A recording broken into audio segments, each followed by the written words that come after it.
Fulfilling Your Divine Mandate by Ifeanyi Atueyi.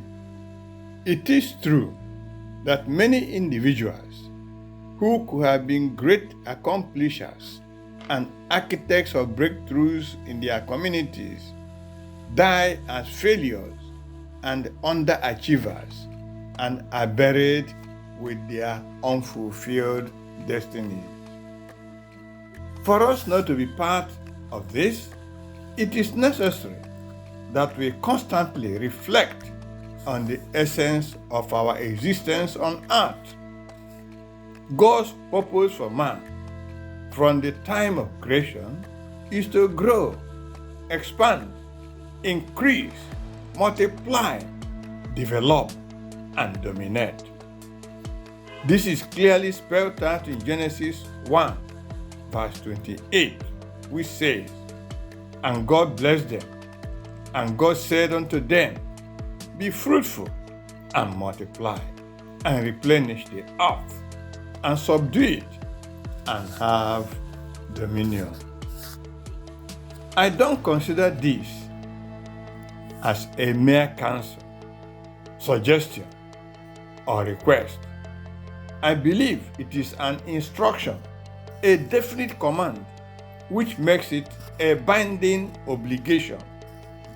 It behoves us, therefore, to permanently engrave this important mandate on our minds and constantly seek to accomplish it in all the spheres of our lives. Success, growth, and expansion are non-negotiable requirements of our daily existence. As such, there must not be room or excuse for failure, defeat, unproductivity, stagnancy, or mediocrity.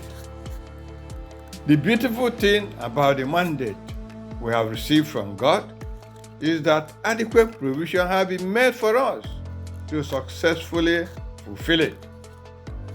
This is characteristic of God. He never employs without equipping. Even at the time of creation, He ensured that every other thing had been made before He made man. The message for us is clear. For anyone seriously willing to discover his calling, maximize his potentials, and fulfill his destiny, adequate provision has been made for him to do so. You may be wondering, how does one measure a successful life? A successful life is one that has creditably performed with his talents, abilities, and gifts the task assigned to him by God. I cannot imagine how many tasks there are to be carried out in this generation. But one thing is sure, there are as many talents and there are tasks to be performed. Just for a moment, think of what people are doing at any one time. Right now, some pilots are taking thousands of people in aeroplanes from one location to the other. Some surgeons are busy on their patients in the operating theater. Some of my pharmacist colleagues are in the factory manufacturing medicines. Also, at this moment, some people are drilling crude oil, while some are designing high-tech equipment and computers. The lesson is that there is an indefinite number of gifts and talents for all men and women created by God.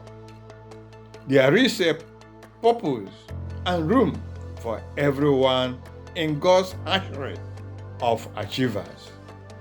This realization is not only meant to spur us into taking our rightful places in God's program for the entire human race, but to also make us see the pointlessness of envying or competing with one another. In John chapter 15, verses 1 and 2, Jesus said, I am the true vine, and my Father is the husbandman. Every branch that beareth fruit, he purges it, that it may bring more fruit. It makes God happy to see us making good use of the talents he has given to us. It stirs him to bless us the more, and we find remarkable joy in his seal of approval upon our lives. I gave somebody one of my books some time ago, and when he met me again, she told me that she gained a lot from that book. I was very happy that my gift was useful to her. I was even happier when she asked for another one. One secret of effective use of your talents and maximizing your potential is continuous and never-ending improvement in whatever you do. Don't rest on your ears. Realize that whatever you do is for a time. Life itself is short. Ecclesiastes 9 verse 10 says, "Whatsoever thy hand finds to do, do it with a mind. For there is no work, nor device, nor knowledge, nor wisdom in the grave whither thou goest."